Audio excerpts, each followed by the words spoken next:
about that shit. That pisses Yeah. me off. Okay, here we go. Ready.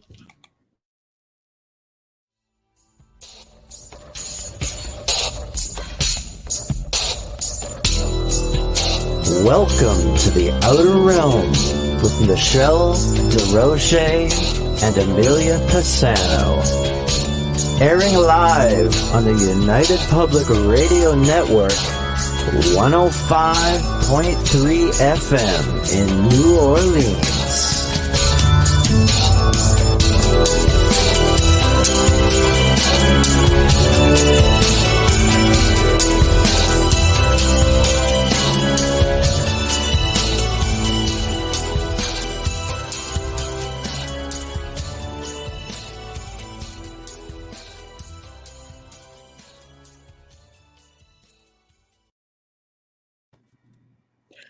Good evening, everyone. Welcome to our very special segment this Thursday night here on the Outer Realm. We are broadcasting live on the International Public Radio, United Public Radio Network, 105.3 FM from the beautiful city of New Orleans. We are fully sponsored by the amazing people over at Folgers Coffee and Dr. Snick, aka Justin Snicker, the sonic surgeon. And tonight is a really special night for us. So you want to make sure you get into all of our chat rooms. We have 8. Yes, 8. We are on Facebook, the Outer Realm Facebook page, Joe Montaldo, UFO Undercover, UFO Paranormal Radio, News on the Flip Side, Canada's Most Haunted, both Canada's Most Haunted, I believe you have access to, but for sure the large page. We are on Twitch, UFO Paranormal. We are on International Public Radio, YouTube, UFO Paranormal Radio, YouTube, and you can get in there so we can all interact with you. So thank you, Bradley. Thank you, everybody. Jessica, Janie, Pauline. Thanks, Mama. Thank you. Thanks, Jessica. Well wishes. Thank you. Thank you, Janie. It has been an adventure. This has been a lot of fun. When Amelia said it's the 200th, I was like, what? Already? Yeah. It's just breezed by. Hi, Patricia. Yeah. It's just breezed by. You know, the first 100 felt like that too, though. It's true. It did. It really did. And yeah. I do want to give some credit also to Jack Ken. I don't want to forget about Jack. No. Thank you, Zach, man. The Outer Realm was a conception done end of 2018, and it started off as a Q&A. It really wasn't technically the Outer Realm. And it just became crazy. Someone brought it to their attention that they wouldn't like, what are you doing? They wouldn't own their content. And at the time I was producing, so yeah, I always, Michelle, you own your business. You don't own this contact. She was like, what do you mean? Because I'm copyrighted. Yeah. So I knew there could be some sort of technicalities, but I knew Jack was not. So we definitely took all of what Amelia said into consideration and decided to, be okay. Let's just take this to a different level, and went with Amelia over to Blog Talk, and it was really good. So the Q&A took a different turn, and of course, Jack left, and we do want to give him a lot of credit because he was there from Jack. Yes, he was there from the inception, and he just said, you know what? I think I'm a better guest than I am a host. And you know what? He was a guest. we did bring him on a guest, and we'll bring him on again because he's just so much fun, And from that point on, then we went to a studio. Hi, Sarah. Thank you. Hi, Sarah. Thank you, Sarah. We went into a studio, radio station studio. And of course, when the lockdown happened initially in 2019, the studio had to shut down. And we thought, okay, and this, bear in mind, we joined, we syndicated to United Public Radio before that happened. Yeah. And big congratulations also to our network for 3 million downloads on Podbean. That's awesome. That's just Podbean. Guys, we're on over 200 different podcast sites. Yeah. that, not counting the YouTube, like that's just all of our podcast sites for the network. Like you can find all of these archives and more going back decades on so many other platforms. So big congratulations to Joe Montaldo and United Public Radio for that. Yeah. It's a big achievement. So like, it's like a double whammy on one night. It's like, how much better can it get? It's exciting. Yeah. So here we are, you know, we're you know, for the last while, you know, we've been with, you know, a year and a half, we've been with United Public, not syndicated, but full on through the network. And that in itself has been one heck of a journey, you know.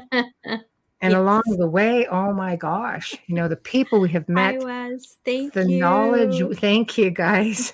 You know, the knowledge that we have learned and we've received from all these multitudes of people who have been guests on our show. We've made friends, you know, we've learned new things, and it's just been one hell of a journey.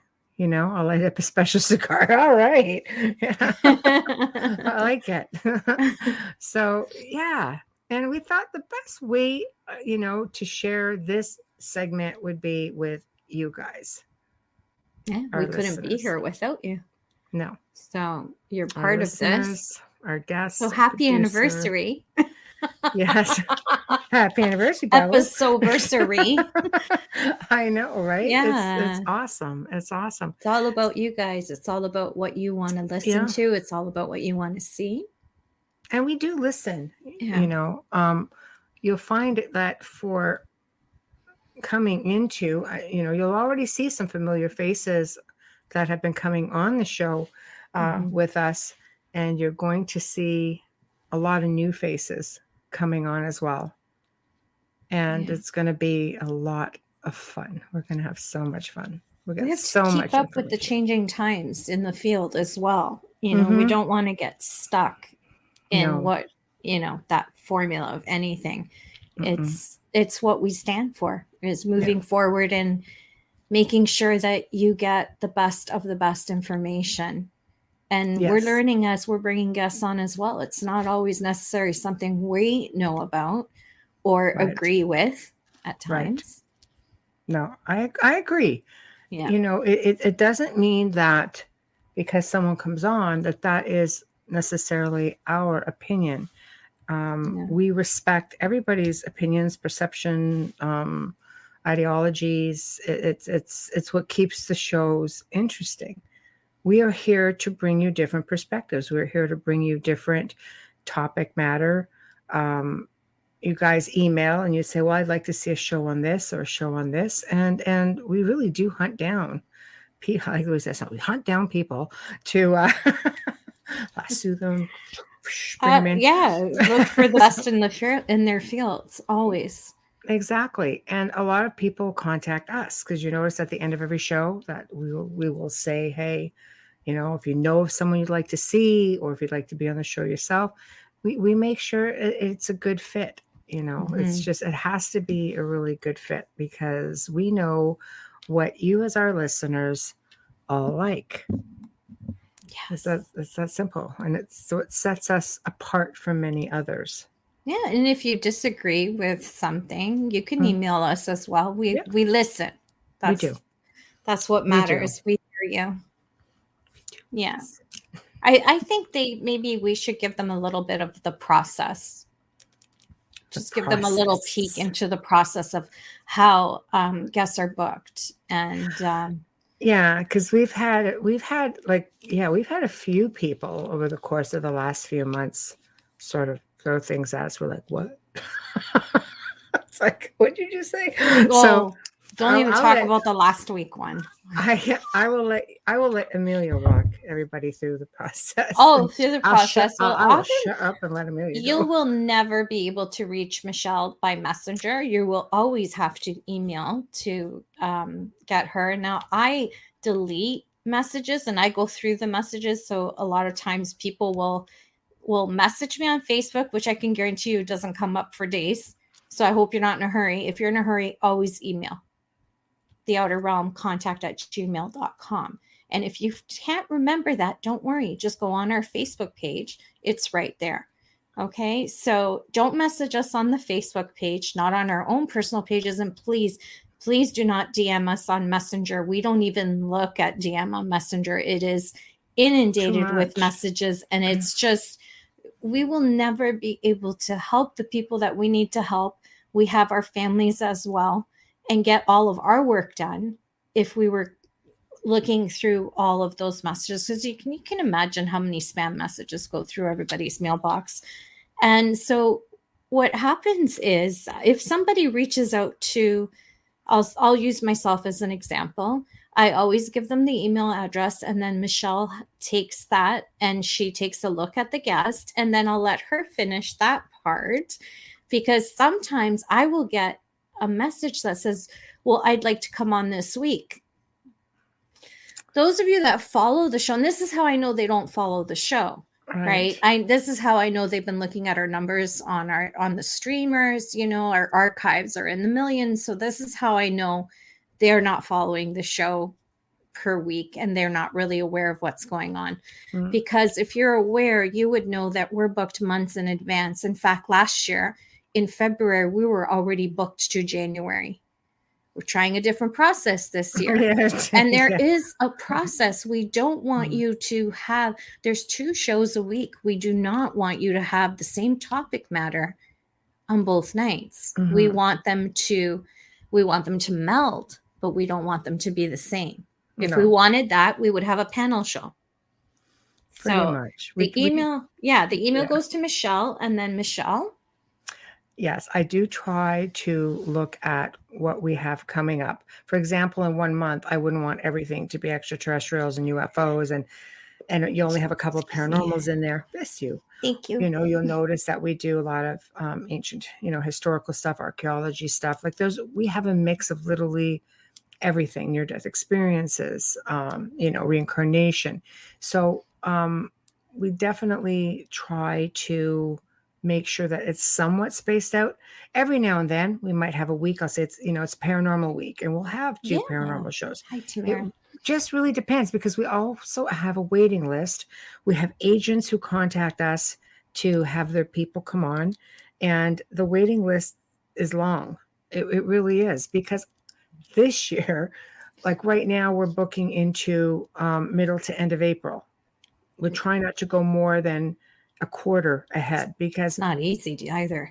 It really isn't. No. So at that point, we're just really trying not to go too far ahead. Not that there's not dates booking going into the following few months, because we do have return guests who have a lot to talk about that we can't all just cover all at once. Hi, Wayne. So, hey, so we have to basically move it all in, and move it along.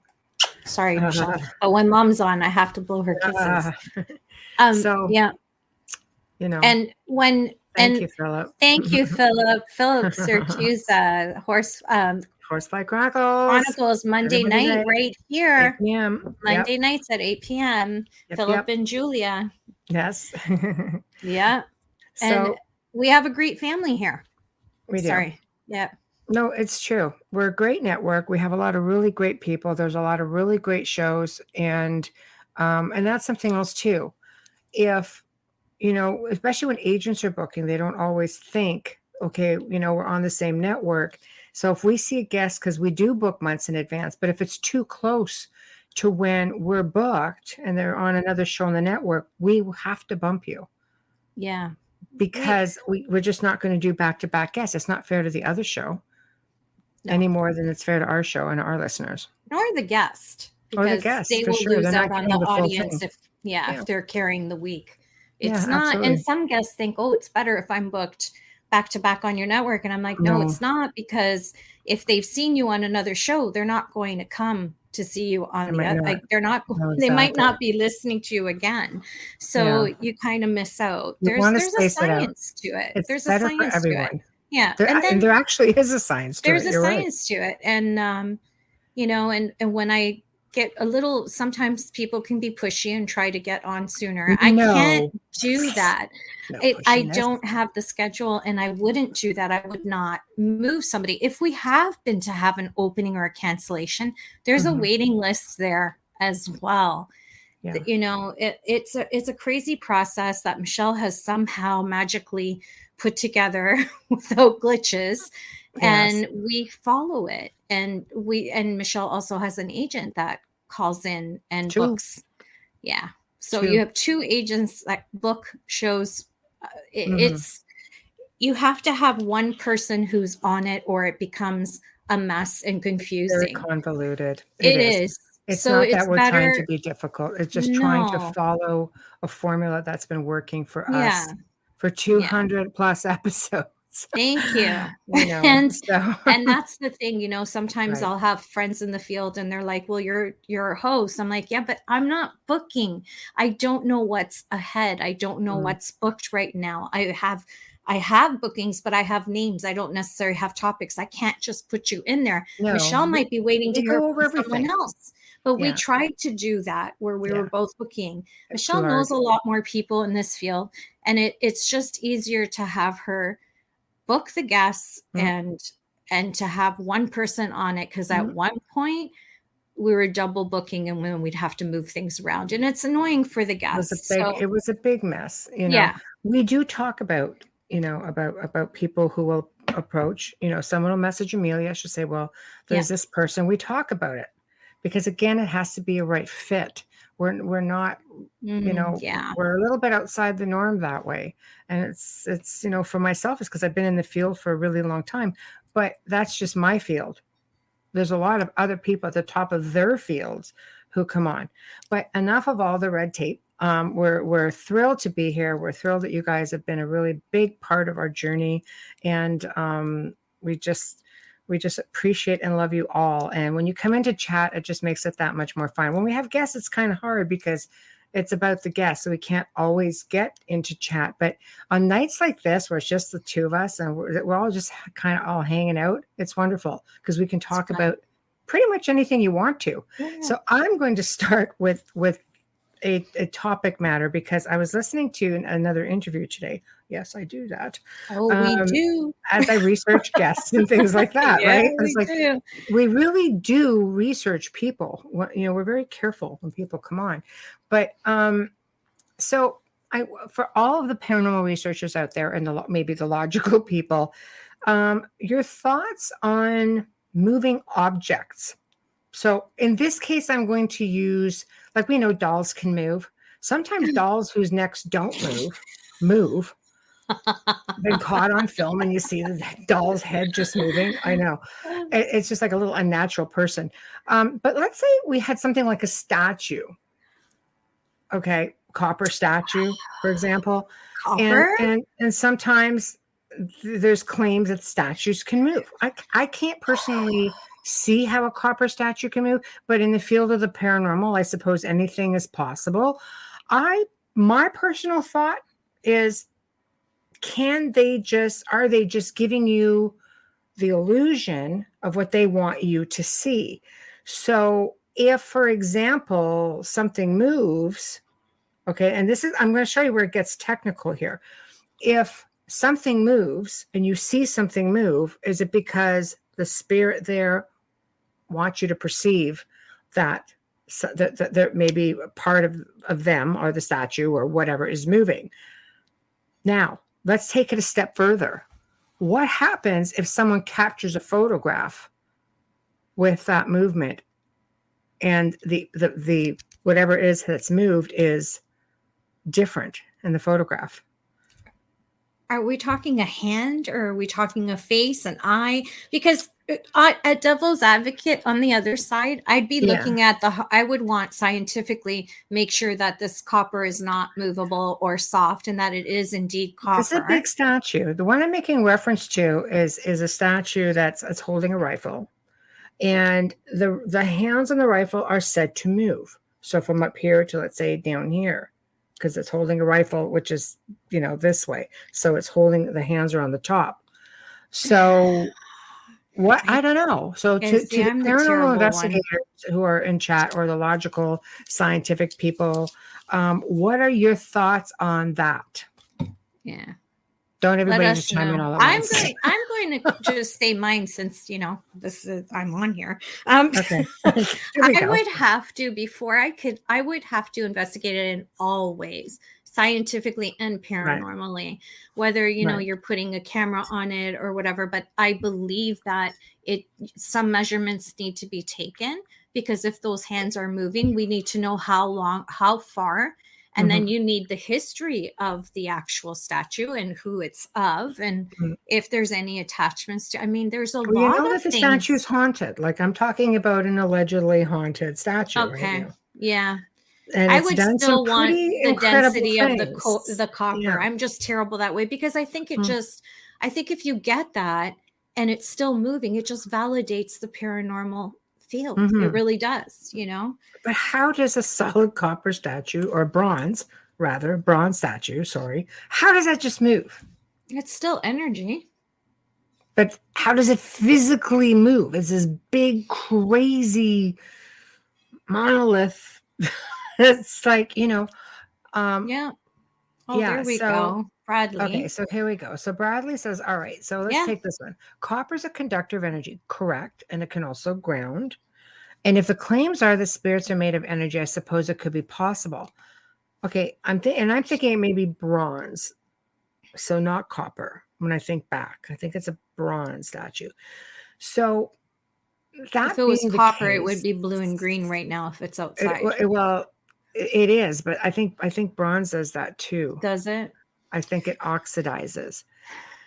So I'm just trying to get, I'm just Michelle, perception or for real. We have a for real example. The ring you gave me is bronze, but yet it fits on all of my fingers. Figure that one out, right? And I showed her. I put it on all of my fingers, and I showed her a photograph. And it's not a big ring. It's just, and I'm wearing it on all fingers. It's not tight. It's not falling off. It just seems to conform to my fingers, and it's an antique. Maybe telekinesis. Yeah. But who's doing it? Yeah. It's see, that's just it, because there's a lot of claims that go along with not just that one, but many items, and I can see things even in a photograph, because sometimes things are blurry and it looks like it could be moving. And I always attribute it to, well, maybe it's the spirit's energy that's actually moving up and down on, for example, this case, the rifle. I've spent a lot of time around this statue. I completely believe, I've seen it do amazing things with respect to EVPs, with respect to just different little anomalies. Is it solid or hollow? I would say it has to be hollow to a degree. I mean, this thing would weigh a darn ton, and imagine it would have cost a whole boatload more. So I better put this up. Usually when they carve statues like that, they carve them into wax or gesso molds, and then they pour the liquid and they pull it out, and there's some, solidness to the base, but not necessarily the body of the item. I only know that because my family is our artists. Yeah. Right. That's the only reason why I know. Yeah. Okay. Here's a thought. Oh, Amelia, go ahead. Okay, no problem. Michelle, you have a picture of yourself where a spirit has superimposed their face over yours. Could the spirit do the same over top of the statue? Yeah. Yeah, that's what I was just saying. Sometimes in images, you'll catch it seems blurry, but it looks like you've got hands or something moving. Oh, good old bots, just not disappointing us tonight, are you guys? At least they're not trying to, solicit me. Smut solicitation. Not yet. You guys missed some fun last night, let me tell you what. So,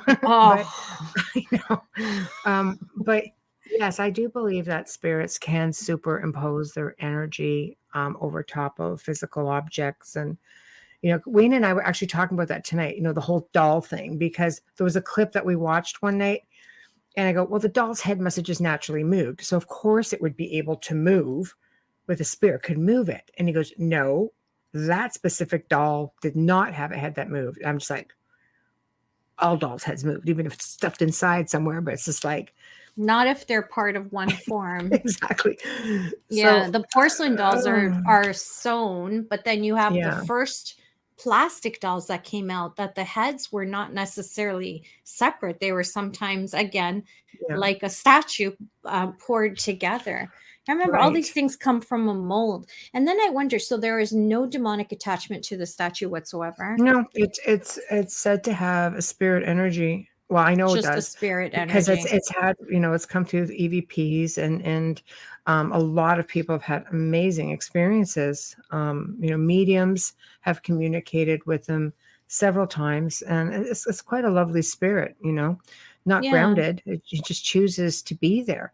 Um, but I think that as you move forward, I just thought it would be a good question to pose, because I know we've got some paranormal researchers in chat, and I figured, let's That's try good. to get some different perspectives on this, because it is a lot. It can be pretty controversial, because there's some people who will swear up and down, no, this is a thing. And then you have others, you try to be logical and you think, no, you can't just move something like that. Yeah, I think we might need to get on a plane and go see this thing. You have to get there. And then you also have the question of, is this spirit manipulating what you're seeing? But that's what I'm saying. Like, Yeah. do they have the ability to, because you will see what, or perceive Yeah. what they want you to see, Wow. right? So are you seeing something, is it a mind thing, a mindset thing? Like it's not really happening, but it's what's being shown to you. But see, then it changes when you catch a photograph of something and it's actually in the photograph as with the change. And it That's doesn't a look beautiful like this. photograph. My God. You get that? That's a great piece. Yeah, there's been a lot. It's Yeah. an interesting topic. So if anybody has any ideas on it, then feel free to share it up. And if you guys want to tackle or discuss anything specifically, throw it up in chat. Let's all have a discussion. What do you guys There's a want to lot of talk about? investigators there. I know, like, what do you want to bounce around with, like a couple million people listening in? Bradley's got a thought. Okay, we're going to put you up. Go ahead. Thank you. Well, my only other thought would be, if spirit can affect your thoughts while you are sleeping, I suppose it would be possible for spirit every thought, a strong thought, a very strong energy could manipulate your thoughts and possibly see something that's not actually happening. Yeah. I think it could be happening, though. I think they can do it even while you're awake, to be honest. Energy, why wouldn't they be able to manipulate and move things? That copper, bronze, any metal is an energy. I'm talking a statue here that's the size, is bigger than an average person. But it's still energy. Sitting on a big and we know that spirits can move things across a house. Big, giant, heavy things. If they're not pissed. Usually spirits have difficulty with really heavy objects. Well, negative spirits can do things like that. They've thrown people. Again, usually more entity based or ET based. Human spirits have difficulty. It's harder for them to manifest that energy. Not that they haven't. I imagine if you've been gone for a really long time and you are aware of what energy can do, and yes, poltergeist activity. Energy, again, that's like that self-induced, projected energy, psychokinesis. People are strong. Yeah, I mean, the stuff that happened to the lady from the film The Entity. But that was an incubus. That wasn't a human spirit. Was it all? Because I'm hearing incubus and I'm hearing her father and spirits of past. That's where I have to restudy that, because I believed the same thing and I didn't understand why it was changed after. Well, put it this way. I mean, if there's human spirits around and you have a malevolent entity that's sharing space with it, they sort of get held back. Like they don't just let them move, because they'll feed off that energy. I mean, I've dealt a few cases like that over the years. It's quite sad, really, for the spirits. However, we've also encountered spirits who were not nice spirits, who basically have, entities in their space, and they, Mm-hmm. The entity will push that spirit into doing whatever it wants. So now all of a sudden the spirit, who wasn't very nice in the first place, is acting out and is being given more energy from the entity to carry out those tasks. Yeah. There's a whole other, Pull energy from anything. Oh, absolutely. Bradley's asking, does it have a religious element? Military, Bradley. So yeah, not religious at all. His hands are moving up and down a rifle. The top of the rifle. Yeah, yeah, that wouldn't be religious. Yeah. No. Hey, Michelle. Yeah, it's just one of those things that I wanted to put out there out of having a strong curiosity with that. But so okay, so let's go on to a different topic. Who's going to pick the next topic? Dun, dun, dun. Yes, no, maybe. There's a bot. Oh, gone. Yeah, it's already blocked. Okay. Underneath it, I don't know why. Sometimes the name just doesn't go away.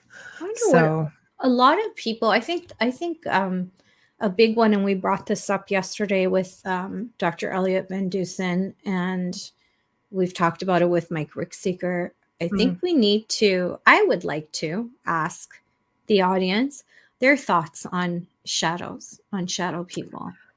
Yes, that's a big one for me. It always has controversial. Been. Like we've had Mike Rickseeker on, and he's a wealth of information when it comes to shadows, and he basically feels that many of them are quite benign. I just don't think we've ever got one that's been benign. It's like, so some people think that they could be time travelers. They could be. I wonder if human spirits. They see them in a different color or form. I wonder if we, we're able to draw something out and compare with others, their experiences, if they really are the same, or is there something? Well, yeah, the white is I've had white demonics, right? Like it's just, and you would never think of demonic being white. I remember with my mom, it was a white mist. It wasn't even, it was a white misty, almost trying to make a ball. It almost did the infinity symbol, like that on the ceiling kind of thing. Right. That's interesting. That's a good one for the famous top hat man. Yes, Bradley. See those a that lot. one. See, that one to me is always mischievous. Yes. Okay. And Jessica, I saw a shadow, but didn't feel uneasy. Yeah, Zach, we'll get to your question as soon as we're through this topic for sure. Yeah. Go ahead. Thank you. My experiences with shadow people have been mixed. Some were neutral in nature, others malevolent. That's Zach Vance. I don't think we've ever come across one that wasn't malevolent. So you have to almost ask yourself why that would be. You think was it really a shadow?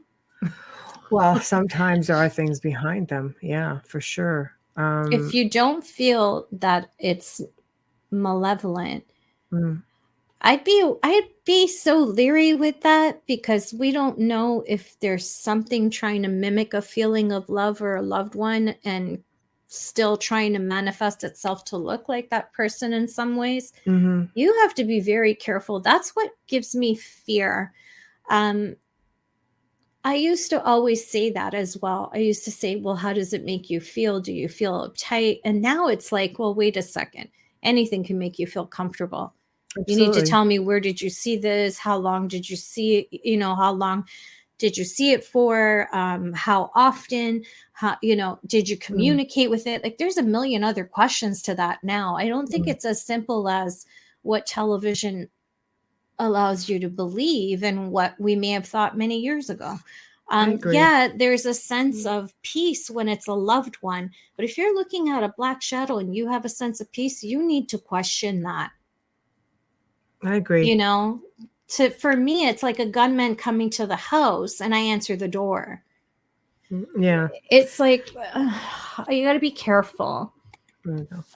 I love Mike Rickseeker, but I don't agree with him. I still feel like there has to be something in the most minute way that is different than what the rest of us are seeing. Yeah, I mean, I And know he maybe spends it's a not lot a of time spirit. researching. Yeah. No, but I love his research. I We're think, having him on there's again. He's great. these But time travel is also a really that's a good one huge also. possibility. Just out of the corner of your eye. I mean, spirits can do that also. We just don't seem to see many of them. Then it's not a shadow person. It's a time traveling spirit. That's what I mean. Like, you can't label it really Well, a shadow we're person. assuming so. We're assuming so. And I need Yeah. to know, is it a feminine form? Because I've never seen a demonic shadow entity in a feminine form. Mhm. It's always been masculine. It's not always a hat. Don't like them, but it's Mhm. always been masculine and Yeah, large. a lot of people I've spoken to throughout the last couple of decades of doing this, it seems to be the same thing. There's not really a positive take on them. It just doesn't No. mean that they're not out there. No. Zach But if Man. they're time travelers, wouldn't you be able to see an outward appearance? Maybe those are the ones that we're catching from the corner of eye, because shadow people in the malevolent way are in your face. Mhm. So that's why I'm saying, like, the smallest detail we're missing between these entities. I'm not saying it's not possible. I just, because he's an incredible researcher and I love talking to him, I just believe that we're missing something. Right. Zach Man's comment here. Okay. Thank you, Michelle. Never had a positive experience with shadow people. On my first experience with one as an adult, I tried to punch it when it must have looked disappeared. pretty solid. Yeah. Bradley. Any shadow person I came across has not been nice. I put them in the same category as the little girl in White Bad News. No. Oh, I just got chills. Come talk to me, lady. Yeah. Patricia Ramirez. Hi, Patricia. I remember, Michelle, that you had a guest who helped my 13-year-old daughter dismiss the little shadow people in her room. Oh, gosh. Yeah, I vaguely remember. I forgive me, unfortunately. I deal with so many different referrals, and I go back 20 years. So if I referred you, it must have been quite a while back. She said it was a guest. Yeah. Oh, so a guest who helped. We're glad that they helped you. Yeah, you had a guest. Okay, good. So, Yeah. okay, that's probably why. Yeah, we have great guests. That's what I mean. There's so many guests who, like I said, top of their fields. So they're going to come in and they're going to assist, Anybody who we bring on is going to be somewhat like-minded with respects to helping other people out. I mean, aside from the authors, not all authors are investigators or are hands-on. Sometimes they really are authors or experiencers, and it doesn't go much beyond them wanting to talk about their experience. So before we get back to Zach's other question, Bradley, how does evil wait to get your attention or trust show themselves as something you can relate to or inviting? Well, they know you. They know you. They can show up as children. They'll usually infiltrate other children because A, children are easy to bully. B, children see everything just like animals. C, they're easy to intimidate and they're easy to fool in some ways. However, some kids they feel that with you, they're gonna be standoffish, and sometimes they are gonna rat them out. Just a lot of families I've worked with started with the child being friends with another child who ended up getting that invitation and things going full-blown out of control. Yeah, because come play with me is an invitation. Pretty much. Come have tea with me is an invitation. It is. I'm eating lunch. Come sit by me is an invitation. You forget how innocent your children are. It's true. And I say always question the imaginary friend. Always. Don't dismiss it. Don't ever think that that's all that is. No. Tamara, hi, Tamara. Shadow people come under the category of not nice and uninvited. I agree. Yes, 100%. Okay. Yeah. And Jessica, my niece, love you. That's one of my fears. My son wants to see his no that passed. He wants to see my brother, and he keeps reaching out. It's a tough one, and I'm like, yeah. Yeah, It's hard. It's hard because he really, really reaches out, and you have to stay on top of him because he will be that child when your back is turned, who's calling out. That's who he is. So yeah, that's why you ground him, Jessica. That's why you keep him shielded. Ears and eyes open. Listen to the little comments. Don't dismiss imaginary friends, because that's what mimics do. They get into your head. They know you better than they know yourself. They know what you're going to do before you know you're going to do it. And, if they know that there's a way in, they're going to reach inside and they're going to come out with that image. That's all it takes. It really can happen that easily. And I believe here's a good point, reference. Think about when there is a possession. You will hear all kinds of vile things come out of the person who is possessed. And that's the demons coming out. How do they know these things about everybody in that room? Hi, Samantha. My other niece is here. Love you too. You have to think of, how do they know these things? These are the same entities that are making and mimicking friendships with, oh no. Amelia just, what? Why'd you wait until now to tell me, Sammy? Yeah, in front of 2 million people. My 2 nieces back to back. We're Zooming tomorrow. We're going to have a nice talk, and I'm bringing your mothers in. Samantha says, Salvatore, he's my brother's junior, has an imaginary friend. Maybe I should be worried about it. Hell to the yes. We're going to talk.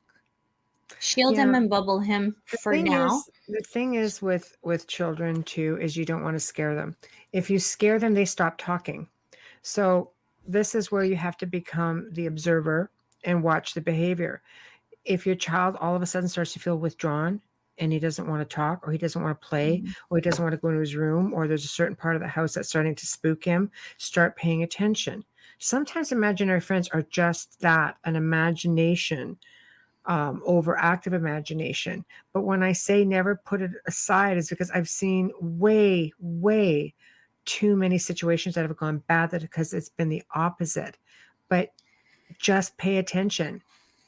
If he's happy all the time, then it's probably very benign. This is a tough one, squirrel. That if he took after me, he's a squirrel. This is a tough one because Samantha's children are gifted, so it's really hard. Samantha's father is my brother. Her mom is gifted. So now you've got from both sides of the grandparents coming into the children. We'll talk about it tomorrow. Children can naturally see. They haven't been corrupted yet with life. No. They look at things very innocently. Yeah, and baby Sal's such a sweet little soul, You just, like I said, the best thing that you can do, you never want to scare your child, and you don't want to lead them with a bunch of questions. So ideally, the best thing you can do is observe, because if they feel frightened or they feel like they've done something wrong, they will withdraw and shut down. That's not what you want. You want them to be themselves. Maybe when his imaginary friend is around, don't discourage it. The worst thing a parent can do is say, you're being stupid, you're being silly, there's no such thing. The child's looking at somebody going, hell yeah, there is. But you just want to, you just want to leave it alone, but observe the behavior of what he's doing while he's interacting. Friend. Because if it's something out of the imagination, he's going to communicate within his own realm of thought, of what he can verbalize and what he can do. If it's something that seems a little bit out of the norm for a child of his age, and the communication might, if it's confrontational and he's arguing and goes, I don't want to do that. No, just listen. And that will be your trigger as to what is there. Or you just send a bunch of pictures and you just just tap right in there, see what's going on. So as she's giving you that advice, Samantha, I'm going through your house. You just cheat and go right in there and see what it is. I'm like, what it's tough. Said, seriously. It's tough. It's a hard one, because all we're saying when we say about imaginary friends is it's not always an entity or a spirit. No. You just want to make sure it's not. Don't assume that it is an imaginary friend. But we'll talk tomorrow, Samantha. Okay, so now we're going to go to Zach's question from way back. Oh, yes. Then we'll come back. This one's for Michelle because I have not. Oh, so, yeah. Have you ladies ever had any UFO, extraterrestrial, interdimensional being encounters? Well, interdimensional, yes. What do you mean by interdimensional? Like, who are you referring to? Interdimensional could be obviously anything out of our current dimension, but that could be extraterrestrial. That could be what we deem as cryptids. That could be time travel. That could be other beings that, right? Wait. Yeah. I had to find which direction that goes to point to Michelle. But yeah. I could tell you, yes, on all levels. I've had experiences with all of that. Was not always comfortable with it and came to the realization it's been happening since childhood.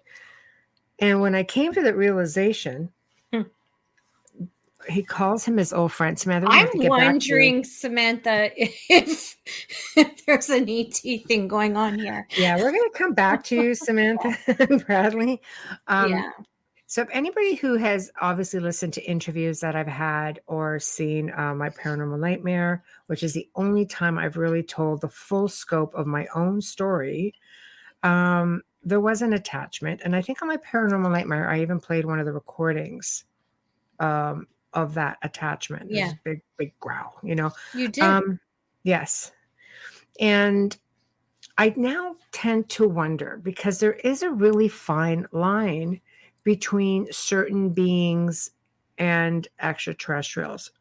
I think religion is a very man-made thing. And we tend to refer to things like, let's say, for example, and they could be all one of the same, or they can be completely separate. So we're going to kind of examine both. But let's just say people look at a demon and think extraterrestrials. The UFO people will say that's a draconian or it's a reptilian. Yeah. Okay. People who look at angelic beings are going to say this is a Pleiadian. This could be, there's several really nice Andromedans, like really nice beings of light, they're just beautiful, like the Nordics, like, you just look at me. I was looking for that word, Nordic. Right. Yeah. Right. Well, those are like from the Pleiades, right? So, ufologists will say, no, that's what these beings are. Whereas, paranormal people on an average, or religious people will say, no, those are angels and demons. So whatever the case may be, I could say, for me, it could be either, because of, bloodline stuff could tell me that, yes, it could be something that would be deemed demonic. But because of personal experiences with extraterrestrials, it could also have been just being an experiencer, abductee, contactee. Either way, it was a little unsettling. And, having anything coming around lurking while you sleep at night is never pleasant. I keep thinking, what about all these other people? Get to see them during the day when they're awake.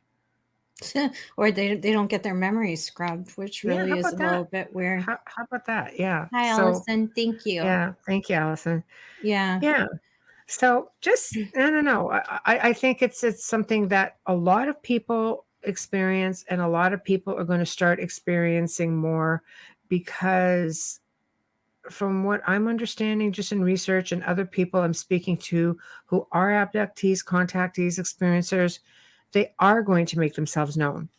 And we shouldn't necessarily fear them. Some of them should be feared, but the majority of them should not.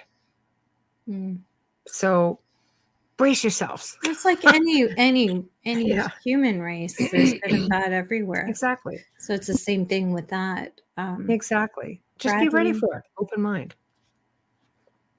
Right? Yeah, definitely. It always says no fear. Exactly. There we go. Easy no for convincing you Amelia. to It's say. taking me a bit of time to just like, okay. It's like lurker. Lurkers, yes. But it's, hey Chris, It is become easier, and I hear something now. It's just like, all right. I remember the other night I was so tired. I remember falling asleep, and then I could hear something, and I know now the patterns, and I know what they sound like, as opposed to, let's say, the spirits in the house sort of thing. And all I remember saying is, I am so tired, because it's just, let me sleep first and just let me fall asleep, have that little minute of enjoyment. So, and we can always tell too, because the house gets really, really, really dark. The best text messages are, Bubbles, it's noisy. What's here? Those are the best ones. We've had, like street lights come into the tower upstairs, and would light up the whole upstairs. So even with those lights on, when they're here, it's completely pitch black upstairs. It's like those lights don't even exist. Yeah. So scary. Okay, get back to Samantha. I know you're worried. What's going on? No, I will definitely have a conversation with her tomorrow, because there's no way that I could get everything I need from her from a chat. But I will definitely be having a conversation with her tomorrow and see what's going on, because it could be absolutely nothing. Especially like just the fact that he calls him his old friends, kind of it just kind of ruffled me the wrong way a little bit. Right. So I just want to make sure too. My old friend could be past lifeline. And Samantha's used to living in an active house, so right. But Chris is not, Samantha. So don't say anything to him until I've spoken with you, or he will never sleep, and you'll be nursing the man baby. And the other 4 kids won't even know you're there. But good times. He's petrified. He's like, I haven't seen the show you did, because not this, the Paranormal Nightmares, because I'm so scared. They've lived in haunted houses. There seems to be an attraction with Samantha with that too. Yeah, LOL. Yeah, she agrees with me. Let me see what it says. Could ley lines be highways for extraterrestrials? Yes, absolutely. And they could be highways for spirits as well, because they're energy lines. Anything that's made up of energy could pop through a ley line. There have been reports of people, I know in Burlington, City Hall people used to report horses and carriages from a whole other time. And they were all dressed in period clothing in the courtyard.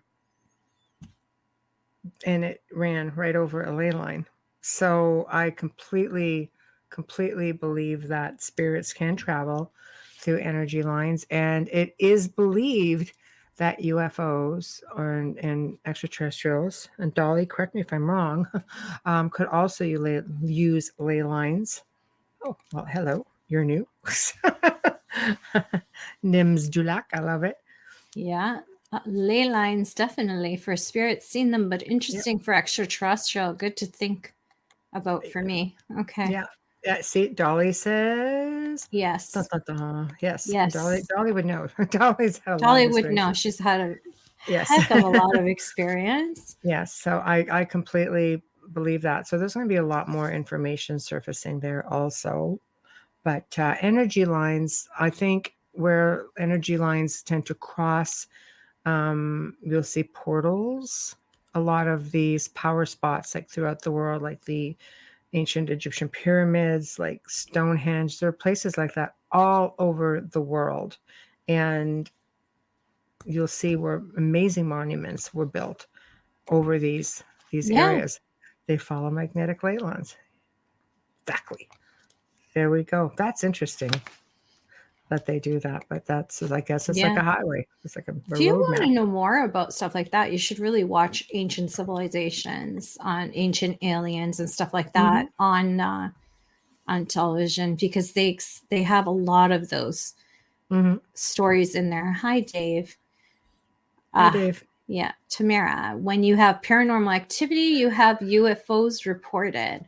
Many times. Yeah. Not, for me, not always, but throughout the years, I would say at least 50% of the people I worked with who had hauntings also reported ET sightings. Yeah. And They surf dude, them. they surf them. I like it.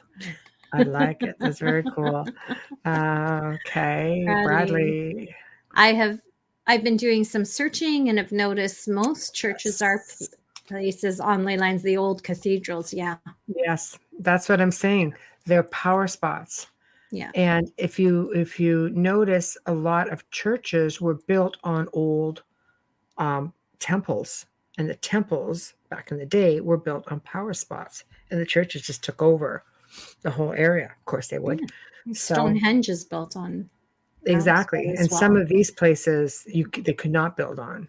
Yeah. You know, but if there was a temple there, you would see the church move right in on it and take it over. And then you get places like, for example, Rennes-le-Château in the south of France, and that place is unbelievable. Like, you could feel the energy when you're there. It's just this remarkable location, and it's been inhabited. The Romans inhabited it. The Visigoths inhabited it. What was it about it? Power spot.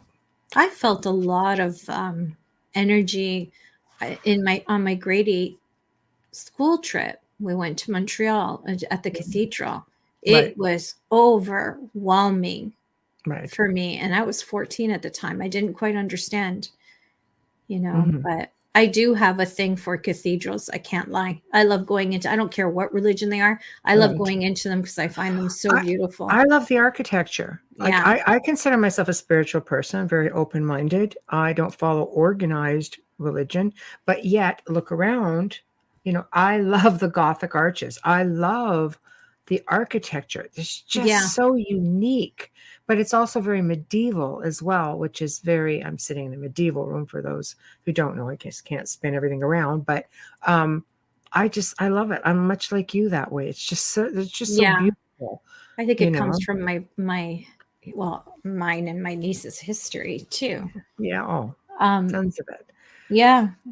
He brought the Goth into Italy.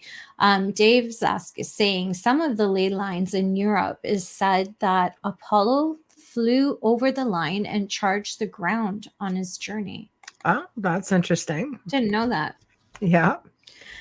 Bradley, I wonder if the Knight Templars used or knew. Oh, I believe they would have. That's a definite yes. Yes. Absolutely. That's temple meat, temple, like, you have to look at all of those. Yeah. I agree. They had knowledge that was hidden. They knew so much more than they let on. I always say, Freddie Silva said it the best: rich men did not give up their wealth to go on a quest looking for treasure. Rich men would give up their wealth to look for sacred knowledge. That's all I'll say.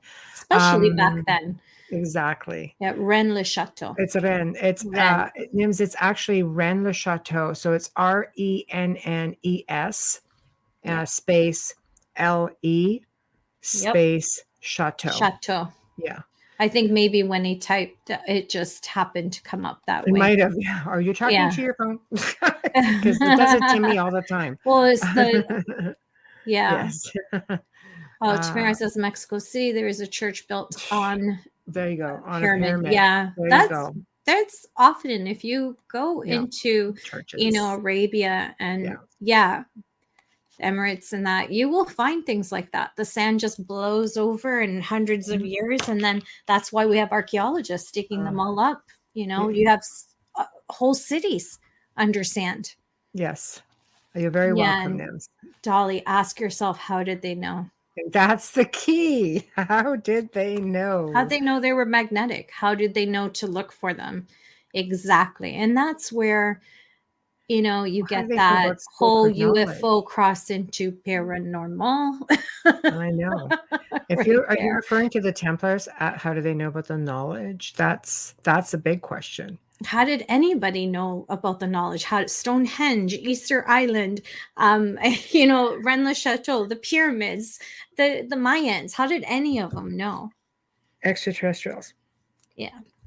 I truly believe that. A lot of, mainstream archaeology will tell you. I mean, we've had a lot of different people. We've had archaeologists, on the show in the past. And I think, but open-minded, which is great. So I think mainstream archaeology tells you that no, this is how things are, because it's what they know and they don't want to veer away from that.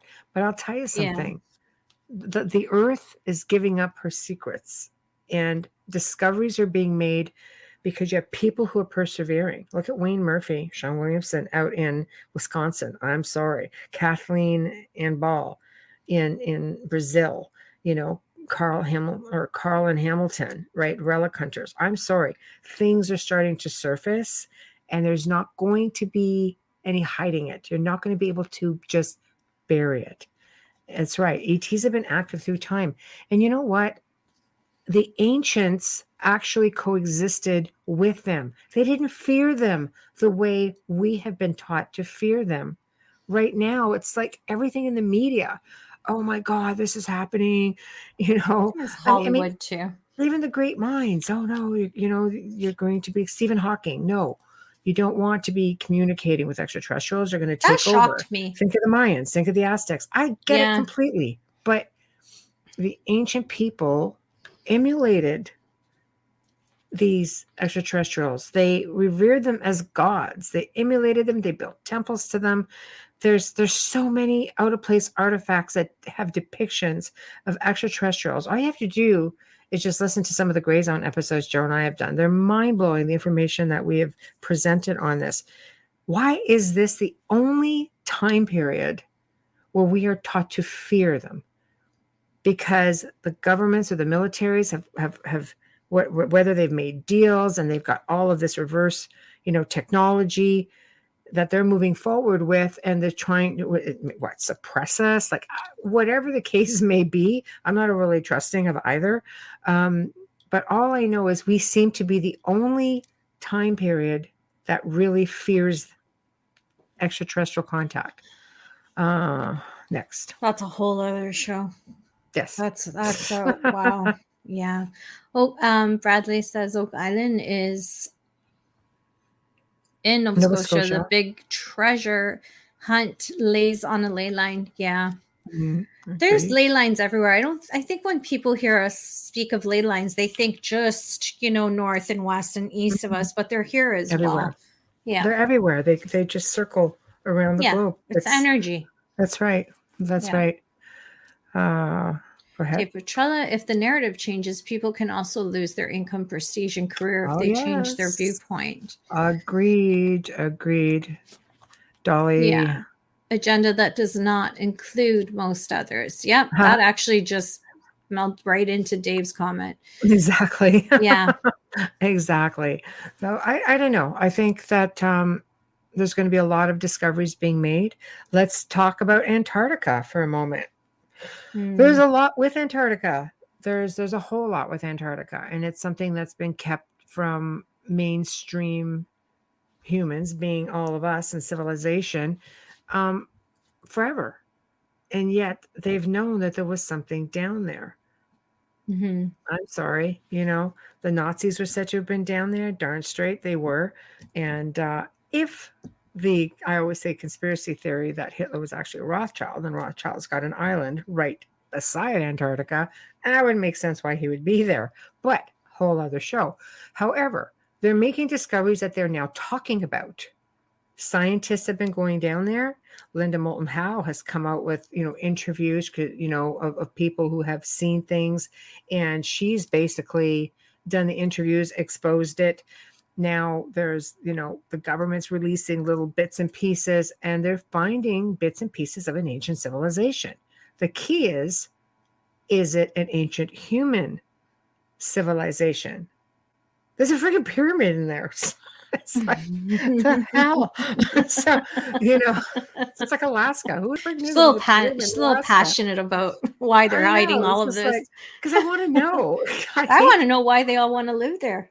I hate shit being kept from me, man. I don't like it at all. Usually rich people fly south. I want to know why they want to go that far. Right? Yeah, but that's not warm. They're going south. Really south. You might as well be on Greenland. South. Pretty much. It's not much different than the Arctic up north here, where you don't have daylight and sunlight in one day.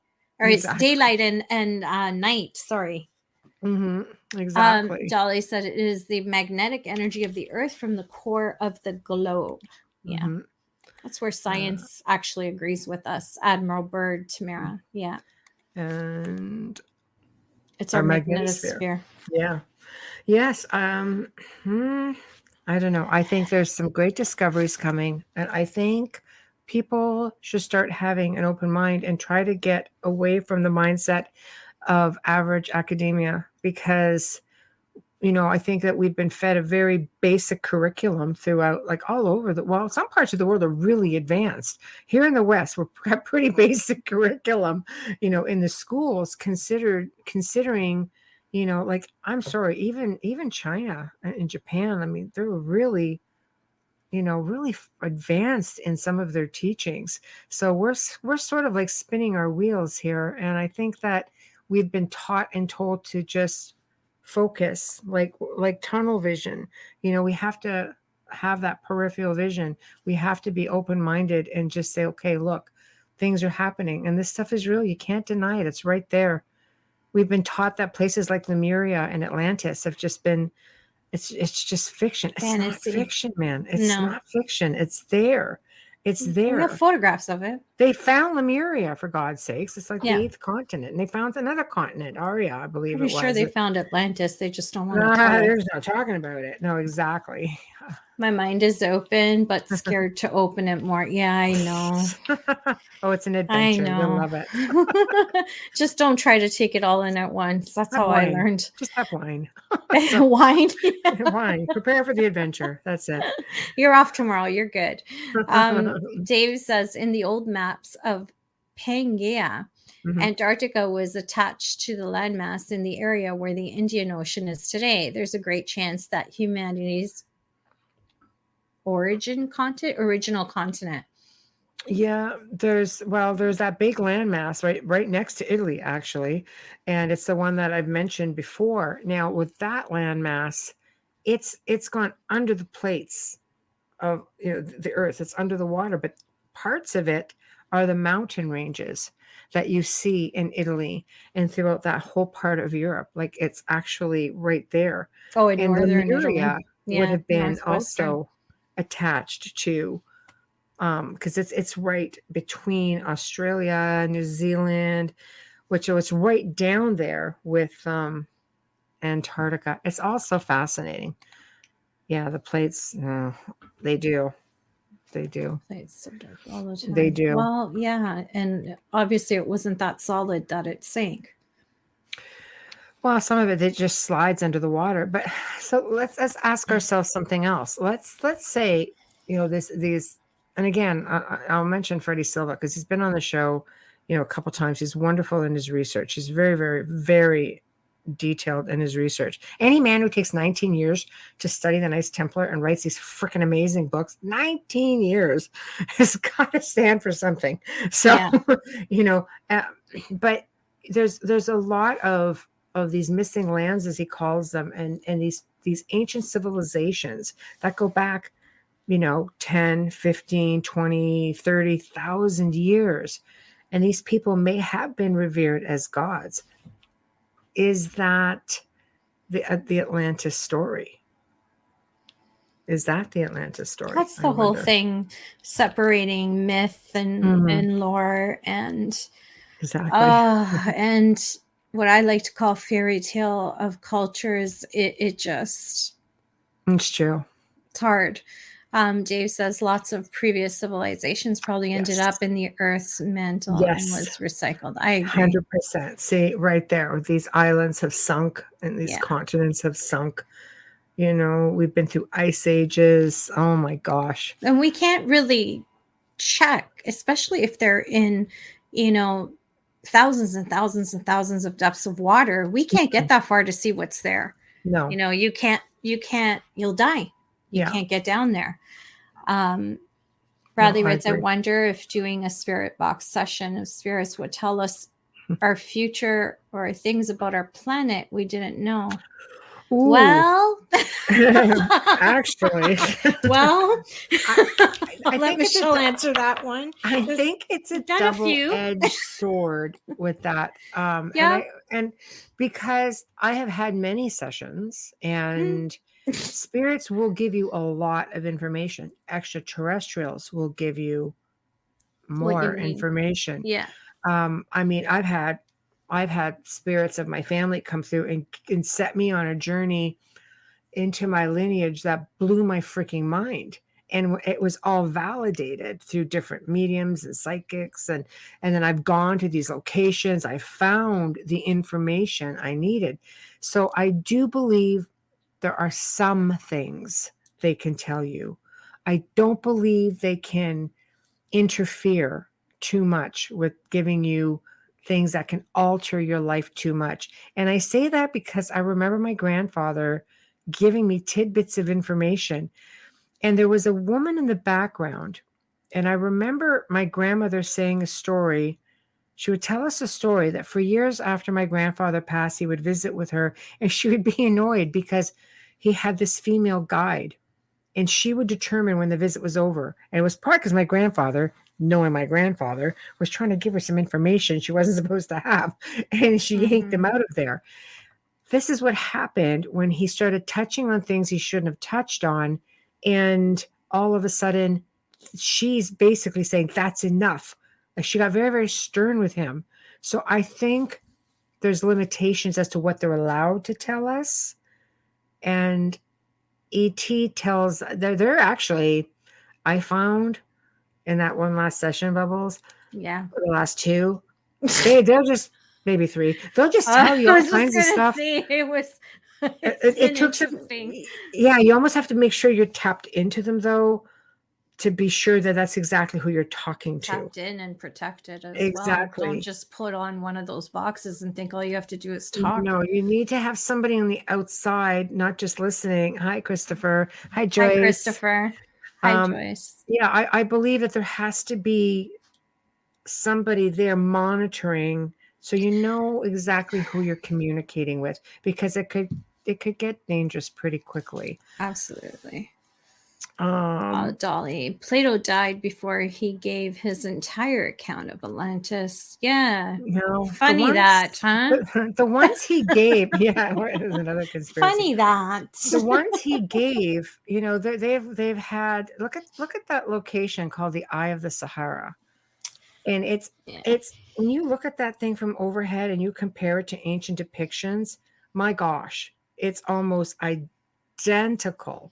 You're looking at that and you could think to yourself, oh my gosh, this really could be it. But then there was a new one that I found. We did it on the Gray Zone Uncensored on that show on Saturday. And I don't have those notes in front of me, but there's a newer location that has just surfaced. And now people are thinking, this might be it. And when I started reading the characteristics, because I think Plato had at least 10, 15 characteristics describing it. Now I'm kind of thinking, shit, there's another one. Was it all connected at one time? Was it extraterrestrial? Was it a floating city? Like some people say, no. How do you know the thing wasn't floating in the air and just flew off? I'm like, I don't know, man. I wasn't there, but apparently I was. So I don't know. If it's a floating city, how do we know that it's not a craft? Well, that's exactly it. See, so Holy says all have knowledge all have knowledge of lives lived before, but it is your life now to live, learning on your ability to connect to truth. I agree to that. I do. And Tamara says, every fairy tale or folklore, there is a thread of truth. Absolutely. Urban myth as well. Mm-hmm. Yeah. I agree. Urban myth is the modern fairy tale. Yes. There is a universal law for which they cannot change a person's life plan. I agree with that. That's what I'm saying. I don't know that I think they're very limited to what they can say. Oh, the Reacher structure. That's right. The Eye of Sahara. I've seen it. What did you think of it, Dave? Do you think it's a good candidate for Atlantis? If you've seen the documentary? I didn't watch that. It's really good. It's really good. There was a few years in the study of it, but the other location was in the Azores Islands off the coast of Portugal, because Plato had mentioned that it was near the Straits of Gibraltar, was it? Or the Pillars of Hercules? Which are there, yeah. That is exactly where these islands were. And these islands were said to be very, very active with earthquakes as well. Oh. You have to look at the Azores Island one, Dave. I find that really interesting. Dave says, I think Atlantis is under the entire Sahara. Well, under the Sahara, that's the eye of the Sahara. You could see where a big tsunami came in at one point and just sucked everything out of it. That's what I'm saying. It's a good candidate. But when you read the information on the Azores Islands and Atlantis, you might look at that and think, you know what? That might be another good candidate. So I don't know. Yeah, the Azores. Yeah, have you looked at everything with the Azores? It's got a really good potential. There's got to be a reason why the Templars were there. I think there's a lot of ancient knowledge that's definitely there. Okay, there. So,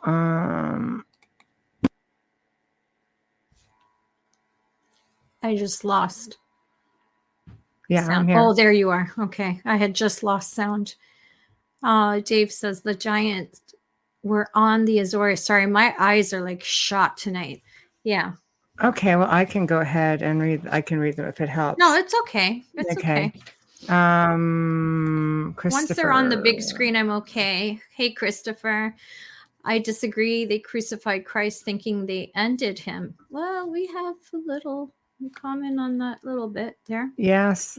I know he was an ended. Crucifixion didn't mean what people think it means. That's where you have to start, and then that's when you get everybody all upset. Yes, the Pillars of Hercules. You can exit there and then move to the south where the Eye of the Sahara is too. That's true. The Eye of the Sahara is a big one for me on that one. I like to believe Atlantis is in the water. That's just me. I really do. And I like to believe that one day I'm going to be able to scuba dive and see it. I would say Google that because it is really amazing information. Yeah. And Christopher says, and all but one disciple met a horrible end. Yeah, that's sad. Those were harsh times. Those are harsh times for sure. Different world. So yeah, I don't know. I think there's new theories also where people are thinking that this ancient civilization in Antarctica could potentially be another candidate for Atlantis. I don't know. That was all pre-Christianity. That was pre-everything. There are a lot of really ancient civilizations out there that are starting to surface.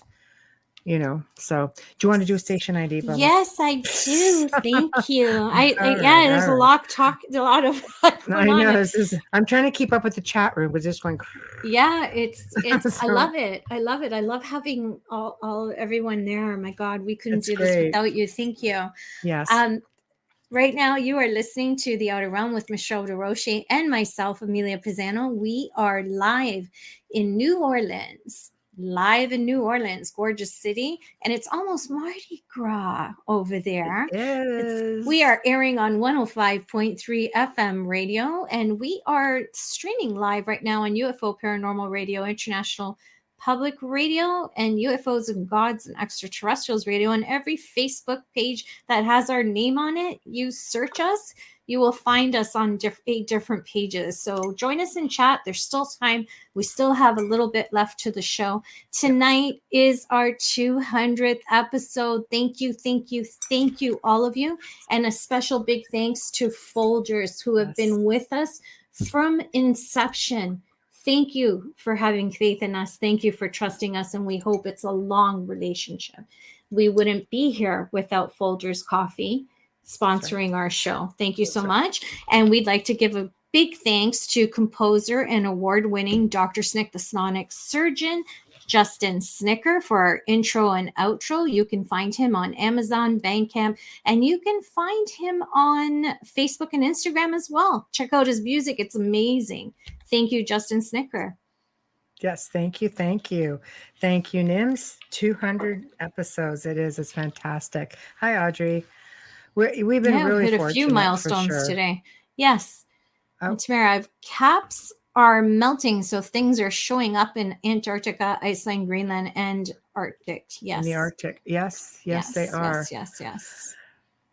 I don't know. I think I'm looking forward to seeing what's going to surface in 2022. I think there's just so much out there that's been hidden from us, but stuff that's just been hidden in general. Technology is an amazing thing, and it can actually work in favor of the people once in a while. I agree. Bradley Monks, for those of you that are listening and not watching, we know less about our oceans than we do space. Who knows? We may have a whole alien base there. Alien base all over the damn planet. There are several alien bases all over, not just in the oceans. The oceans, there's quite a few. There's some said to be in our mountains.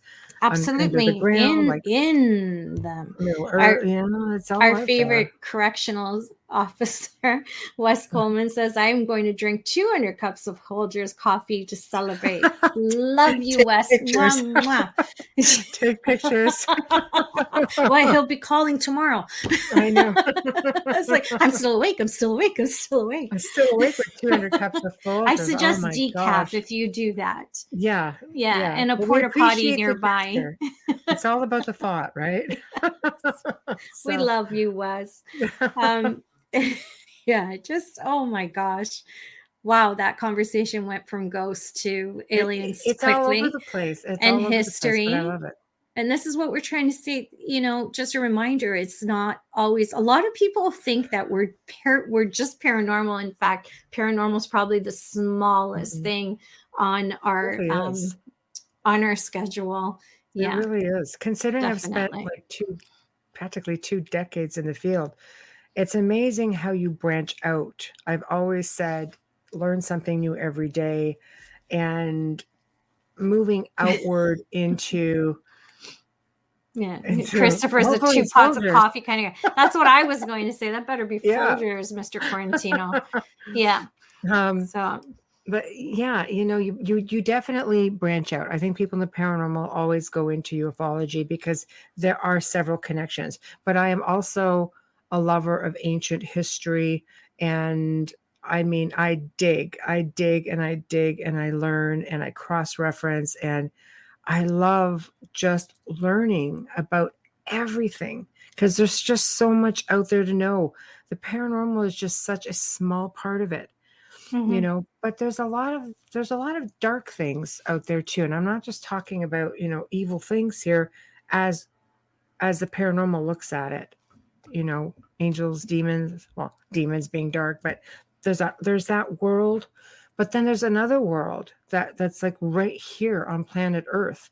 There's how we treat each other. There's people who again get victimized. There's oh gosh, guys, there's just so much. It's a whole other show, but there's so much. And they're all coming up in the next 5 months. I know. we want to, there's a lot of stuff coming in the next few months just with guests, but we just want to present so much to you that it's hard. I almost wish we could do 3 shows a week. There's that much information to do. Well, I do 3 shows. Actually, I do about 5 shows a week. Then we're going to be doing 6. Well, you're going to be doing 6.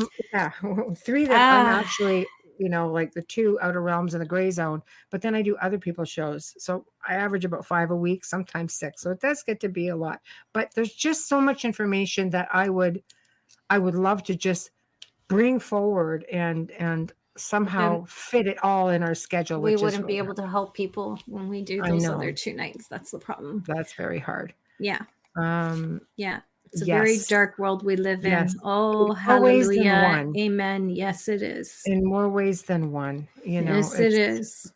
But I don't know. I think you guys are really going to love the lineup that we have coming, and people who are just going to bring you so much knowledge, and they're going to open your eyes to things that you may not want them open to. Just saying. Just saying. You can always hit pause if it's too much. Open mind. And yeah. And you don't have to agree with all of our guests. We don't. We have them on because we're learning. We're learning, and everybody deserves the opportunity to get their stories out, or their area of study. Absolutely. It's a big, amazing world. It really is. Oh my God. Bradley. So much folklore that could be talked about. Yes. Yes, absolutely. Folklore is fascinating to me because it is the foundation of how a lot of stuff got started with us. Yeah, Jessica, I find this all fascinating. Want to know more? I could stay and listen to my aunt on the phone forever. You know what's funny is we actually clean our houses when we're talking on the phone. It's just something. Yeah. But anyways, that's cool. I enjoy my conversations with my nieces. I really do. No, it's cool. Michelle, can't wait to meet you. Yeah, as soon as this crap is all down, Yes, that's true. I never hit the pause button when I'm engaged in the show. Thank you, Zach. Zach deserves an award. He's like a third host. He has never missed a show. The chat. I know. Seriously. Mm-hmm. Seriously. I know. He's great. Zach's the ultimate listener. That's because he's sitting back with a drink and a cigar. He's got his feet up. We can tell him anything. He's like one of the girls. So. Yeah. He's an incredible man, and he's great to the network. Oh, you're welcome. No, thank you. Getting back to folklore for a sec. There's a lot of mutual. We were talking to Elliot Van Dusen last night, and he was talking about, things that were going on out in Nova Scotia, out in the East. And then we basically had the same sort of thing, obviously here, but down in New Orleans. And when we had Kat Thagard and Utu Witch Doctor on, they were talking about different folklore also that have shown up in different parts of the world. Peter Muse was on talking about, I believe it was, I had to say it, Pukwudgies. There's something about that I bought his books. I got his books. I chose Pukwudgies. I just love the word Pukwudgie. It's these little folklore beings, Pukwudgies. And then only to find out that, that they were like here, or I'm just like, we have Pukwudgies. Yeah. I just had to keep saying it. Yeah. I have to read Mama's comment. Auntie Mimi knows everything. You know who says that, Michelle? My niece, yes. Auntie Mimi. I know. She's like, what, 20? Yeah, it's okay. You always will, No, it's true. Wes, I know the secret. Shh. I still want to know if they have found the secret of how they get the caramel in the caramel bar. I know. You just have to message. I've eaten enough of them. I know. Yeah, I know. Oh my gosh, one of life's little mysteries. Yeah, I think they do it differently in England though, because I have them shipped over from England. I don't eat the ones that are here. I'm a chocolate snot. Michelle knows it. I'm a chocolate snob. Too much wax. Yeah, I won't eat chocolate from here. But I get them shipped in from England or even Ireland. So I'm just reading. That's okay. So when the world opens up, where does everybody want to go and why? Why? I'd like to go back. There's so many places I'd like to go back to because I spent a lot of time in different places in Europe, and I'd love to go back because there's not enough time.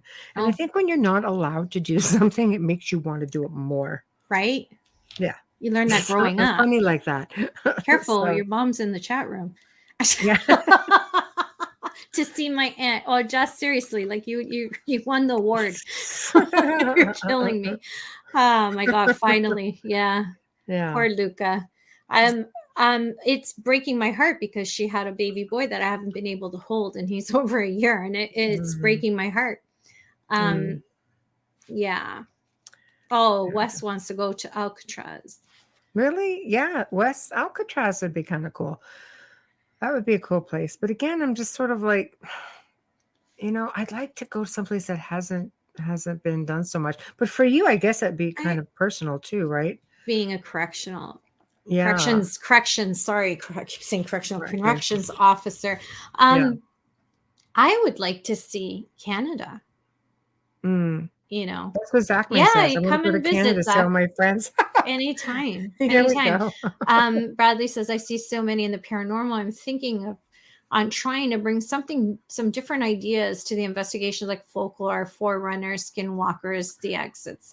Talk to Linda Corino. They've had skinwalker sightings up in Georgina, Ontario. I would definitely freaking cold talk with her about that. Yeah, freaking things. Sardinia or Malta. Sardinia, Malta. My brother's old neighbor was from Malta, and that's how I've got all my genealogy, all of our paperwork for our history. Malta's an incredibly historical place. Sardinia is one of the few centenarians capitals of the world. They're up in the top 3. I can't believe how many people they have over 100 years old on that island. Wow, that's craziness. But yes, but that is true. That is true. I actually saw a documentary on that. Lilydale. I'll go with you, Mama. I haven't been. I have friends in Lilydale. Yeah, I haven't been. I'll go with you. It's beautiful. We'll pick up Michelle, maybe. For people who don't know, Lilydale is the largest spiritual community in at least North America, some say the world. And it was founded by the Fox sisters, and it was the birth of spiritualism. Yes. Abraham Lincoln is gone. Harry Houdini has tried to debunk them. There's a whole lot of history there. Of former presidents. It's a town that talks to the dead, and amazing community. Maybe Michelle, and she said, "Okay, I got it. I've got it. Don't worry, I'll drive." Nims. Oh, yeah. Oh, why don't you go to Ireland? Sacred places, fairy roads. Oh, you know what? The UK has got so much beautiful fairy folklore. It's unreal. When I was in Scotland, they had the fairy glen, and it looked like a circle just of stones, just like a spiral circle. And people could go and make offerings. And right on the top, up on the hill overlooking it, was these old ruins that were said to be the Fairy King's Grotto. So it's like, those all kinds of great fairy folklore. Yeah. All Scotland's over the UK. Loaded with it. Oh my gosh. Yes. Ireland's the same. The England. rough seas around the islands. Everything. It just, it's beautiful. Mm-hmm. Oh, I know. There's just amazing places in the world with so much history, and places where I never expected to get paranormal experiences, where I certainly did. Okay, here's something. So, you know how you get like these vacation pictures and you only look at them 2 years or 3 years after you've been on the vacation, because you take like 1 million of them and it takes you forever just to get talking about herself when she says, because you. I am, because I'm really guilty of that. So when I was in Europe, my last trip to Europe, I had started off in Scotland, ended up in the south of France, and then shot back up and came home. It was a quick trip, but I started going through these old photographs of Rennes-le-Château when I was there. Found some crazy apparition things. I did get a photo of Father Saunier. But more weird than that, I got photos of Greys. 2 of them. I was like, well then, there'd be a portal around here, I'm thinking. And then I got people sending me pictures of, look at the UFO we got in the south of France. My friend Bart. It's two different pictures, 2 different years, mind you. And there's a saucer, like right there in beautiful south of France while they're on a tour. everybody's all oblivious to it right over top of them. I was like, I don't know. It's really weird. And you took those on trips. I was only in my living room when I got that gray in the TV screen, which I did not even notice till 3 years later when I actually sent that photo to Andrea Perrin because I was reading her book. Mm-hmm. With George Lopez in a Flickr. And I was reading it because Bobby and I were having them on the show, and I was trying to get through it like really fast. And I took a picture of the dog in my lap, and in the background, I never noticed anything until I went to zoom in on the dog's face. And I went, what the F is in the TV? And I have to laugh because Amelia is in complete denial that there's any kind of ET activity at all. No, there isn't. It was in the glass of the TV. Could have been anything. But but that's how you get them. I know, but I'm sitting there and I could hear somebody behind me. So I do like a screenshot, like kind of a reverse. And it's like right there. And I was just like, I'm glad I wasn't going crazy. But they're not going to just, come right out and. I am not a contactee. Yes, she is. That's no, I'm not. No, yes, I'm not. Yes, no, yes, it was yes, that one and only time that I'm seeing. I honestly thought it was spiritual, and Andrea writes back, "Our family's with you," and I'm like, "What? No. These are ghosts." No, these are ghosts. Not so much. and it's weird because it was 2 to 3 years after I took that photo and I said, "Oh, Versace's in this picture. I love this. I'm going to zoom in on his face. I'm going to crop it. I'm going to print this picture." And then I see the background and I went, but there was no lights on behind me. There are no lights behind me. Why would there be a reflection in the TV? Well, I'm just saying that you do find, I'm agreeing that things are really weird how they pop up, even if hey, I never expected to find them on my vacation in the south of France, of all places. And there they were in windows looking at me. Yeah. Because I was taking just pictures of scenery. And a couple, one was like right in the window looking down at me. And I was just like, that was very unusual for me. Yeah. So I know. No. Bradley. I was doing a location here. The home was owned by an Irish family. The medium was picking up on ferries, the Madison Doucette Hennessy house on Facebook. Hennessy as in like the cognac. Yes. Oh, that's a long one. Okay. Susan Short. Something interesting you guys might like to look into: the history of the massacre of the Donnelly family, referred to as the Black Donnellys. An immigrant family from Ireland was slaughtered by town people. Johanna Donnelly practiced the Wiccan rituals, apparently, and as she was killed, she cursed all the men doing the killing. I believe that was on History Channel.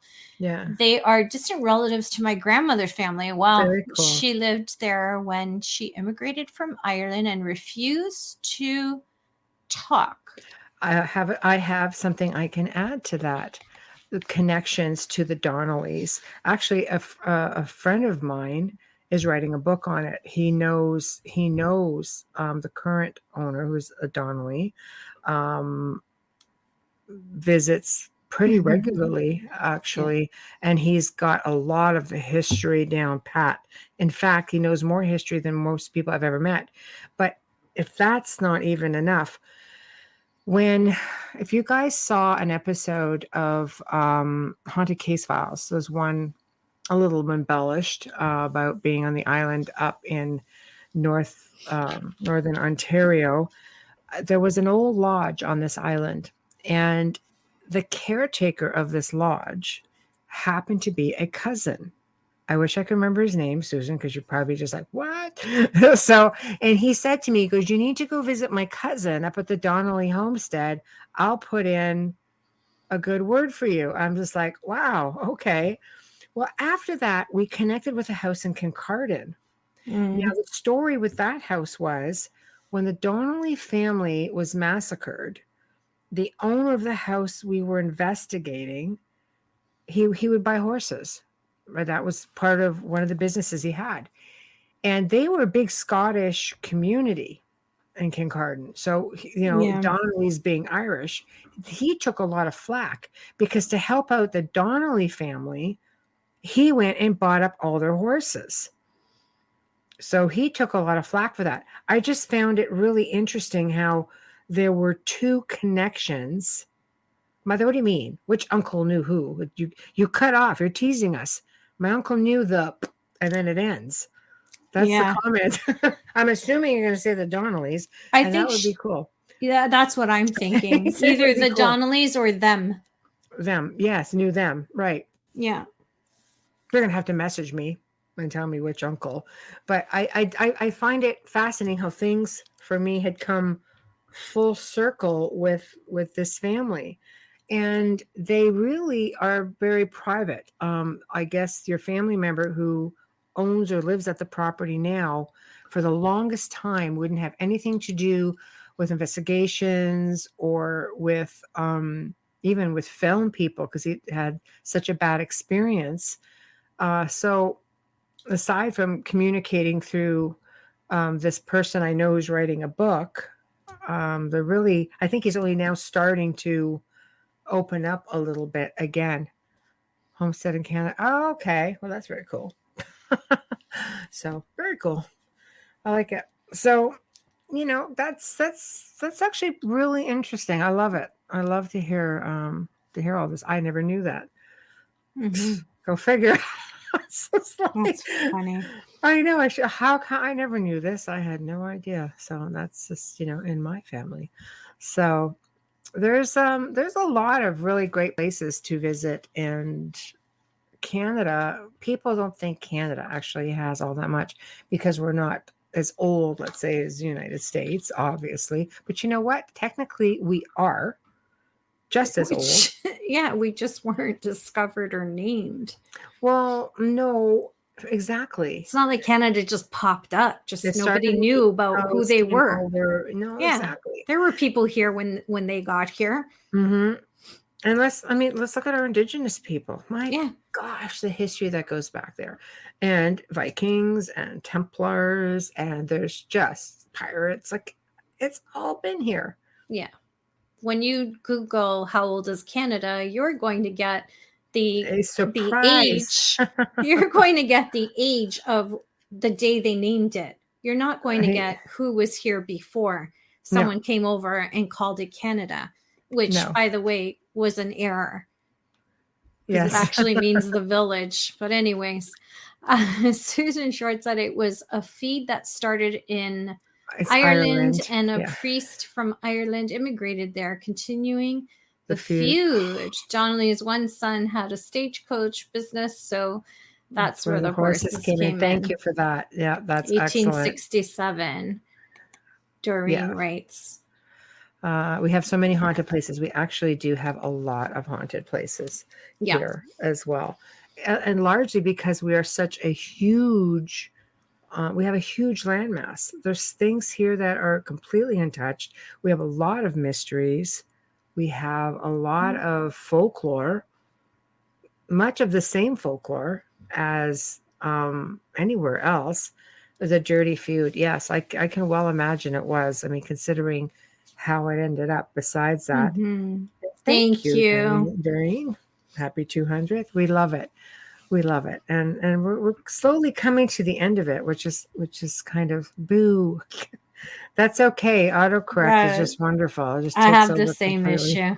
Me too. Well, gosh, don't even get me started on Michelle's text messages.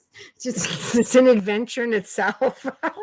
when I'm saying I didn't understand what you just wrote, it's really bad because for the most part I know what she's saying. Yeah, and I always say, I said, Amelia, it's perfect. You can speak Syrian. Because I talk to Siri. It's scary. And she's like, I don't get that one. Other times it's like, I completely understand. Don't worry. It's like, there we go. That's why we're compadres. Yeah. You totally understand. It's like, I knew exactly what you were saying. Exactly. See? So it's sad, really. But it's pretty amazing all at once. It's hilarious. Oh my gosh. I look and I'm thinking, oh my God. You know, even when I send something out, I'm like, really? I didn't write that. But I okay, know. Bradley writes, when I started in investigation, Claybank Brick Plant in Saskatchewan was one of my locations. Who knew that in the following that it would take me to locations built by Claybank Bricks? Well, sometimes they choose you. Mm-hmm. I believe that. Yeah. I do. I believe that. I feel that sometimes information makes its way to you. I found myself starting to research one thing, but if I'm supposed to know something else, it just takes me there. It's just bizarre. And I end up sometimes on an entirely, different stream of research thinking, how did I get here and why? But eventually, we'll work or something and I'll just be like, blah, blah, blah, blah, blah, blah, blah. It's like, all Yeah. right, that's great. I don't know. This is, I guess I was supposed to know it for something that was coming up, or sometimes you have really strange dreams. How many times have I had like messages and dreams and we go in and look at those two priests that we did. I'm not going to mention any names. We did, the one exorcist guy, got him all, sorted out and moved on. And what was it, like 2 months later? And I'm racking my brain going, who is this other person? And then I just started moving back in the trail and it was just like, holy crap, they were friends. And it was miserable and it was really convoluted. Can't get into it. But, and sure enough, we go in, we check, bam, needs help. It's just weird how things happen. So that's why when you have dreams and things, just break it down. Don't be afraid to just dig your heels in and try to decipher what it could be, or just Google the information, break it up and say, what is this about? What is this sometimes about? It's the cheeseburger you ate before you went to bed. It is. Sometimes it's a message. But sometimes it's a message, because I don't typically, for someone who used to be able to lucid dream, I could just do so many things with my dreams my whole life. I could stop, fast forward, rewind, pick up where I left off. I think I want to dream about this for the next 3 nights. I could do it, to completely not remembering dreams. Now it's almost as though the only thing I can remember are messages, are downloads. Well, there's a reason for it. I hope I don't lose that, because I say I'm just as bossy in dreamland as I am in my life. If I don't like something while I'm dreaming, I actually speak up and say, listen, I know I'm not dreaming right now. Something's going on. You need to get to it and tell me what it is, because this is frustrating. I don't like repeating things. What am I missing? Just tell me. Right. That's true. But, I hope I don't lose that. So. Wow. That's the thing. I don't think so. Thank you, thanks, April. Hope you're well. Yeah, I don't think so. I think, you know what? I believe we go down the path that we're meant to go down the path. And here, actually, Tamara says it just perfect. We're always drawn to what we need. Yes, there we absolutely. Go. And if that means direction, people misinterpret that statement. They think need as in materialistic. It's not always that. It's spiritually or direction as well. It's not, you're not being directed to the lottery. Well, some people are, but yeah. The clay brick is on the NASA rocket launch pad that sent the man to the moon. It was the only brick that could withstand the heat. I don't know if our American listeners, I know the rest of the world does. I don't think you realize how involved Canada is with NASA. If you notice, there's a red and white flag at your space station and a few of the other pieces that go on your rocket. So yeah, you look up WestCam and L3 Corporation. They're huge in designing equipment for your military as well. My cousin has said to me in Jersey, he said to me, well, you guys don't have a space program. I'm like, we are your space program. Just saying. Little old us, who knew? So we are your space program. You're up there because we built those things. So yeah, we're not just the upstairs neighbors. Yeah. So Dave. Oh, that's funny. Yeah. Scrooge had indigestion before he had his encounters with the ghost. Yep. Because she brought him soup to help him settle his stomach in a cup. I remember that. That's my favorite film, but it has to be with Alistair Wells. It can't be anybody else. Right. Nim says, was so sad when Obama shut down the NASA program. Thank you, Ken. Oh, you're welcome. Yeah. Not that I have anything to do with it, but you're welcome. Well, we also designed the Avro Arrow, that plane too. And it was just so dang sophisticated that there's just no way we were allowed to have it. Thanks to the Americans. How was that? And Pauline LeBlanc writes, I worked at the planetarium in Laurentian University and connected with the astronauts in NASA on the day man walked on the moon. You go. And wow. And if you remember also that you made mention that they actually prepared for that walk on the moon up in Sudbury because the terrain was so similar to that on the moon. Because many millennia ago, it was hit by a dang asteroid. There you go. Everything. No wonder you have so many sightings up there. Oh shit! Yeah. Okay. They've been crashing for years. Girl sitting on the couch waiting to watch something, go across. Crashing for years. All the times. Yeah. Wow. It's true. Exactly. And we are hidden gems, Tamara. Dang straight. Present company included. I was just going to say, I'd say thank you, but you're Canadian. I know. Present company included. Never mind. I always say we're the Switzerland of North America. Yeah. I know. Try to keep the peace. Yeah. Us peacekeepers. It's amazing. Speaking of quiet. Right. That time. It is. I know. I'm just trying to completely not do that, but we're going to have to do that. We are pretty much at the end of our segment. My gosh, you guys have just been so much fun. And I am really, really looking forward to another 200 episodes with you all. And I know. Toblerone, yes. Yes and yes. That I do eat. True. It's true. We have lots. So thank you guys all. I'm a total my bad right now. I don't have any of my information for next week's guests unless Amelia has it right in front of her. I certainly do not. Of course, Amelia will. I'm usually more organized this, but I was just like, I'm in my office, so yes. it's pretty much here. We have the amazing Jason Hewlett on with his new book. Yep. And we have the great Dr. Kimberly George. Both who have been on the show. So there you guys go. It's going to be. We have a continued conversation because we couldn't fit it into one episode. Freaking clones. So and then after that, it's February already. With a whole other freaking amazing lineup. Yes, it is. Just saying.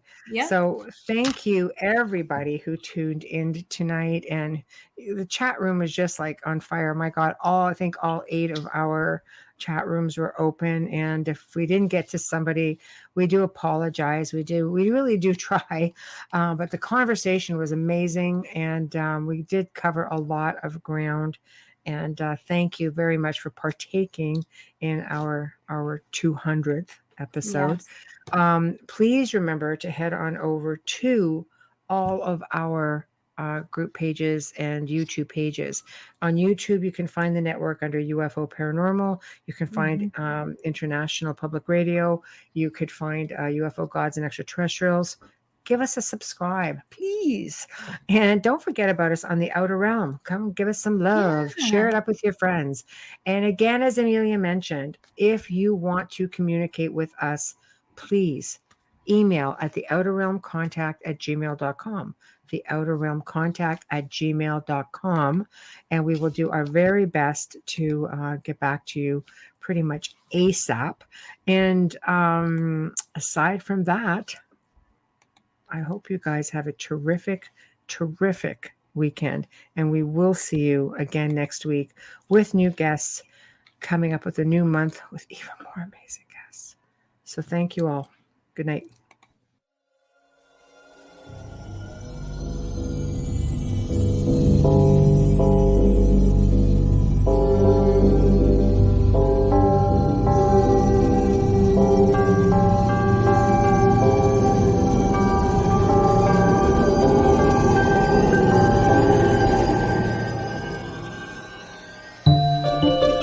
You have been listening to The Outer Realm with Michelle DeRoche and Amelia Pisano, airing live every Wednesday and Thursday evening, 9 to 11 p.m. Eastern, 8 to 10 p.m. Central, on the United Public Radio Network, 105.3 FM in New Orleans.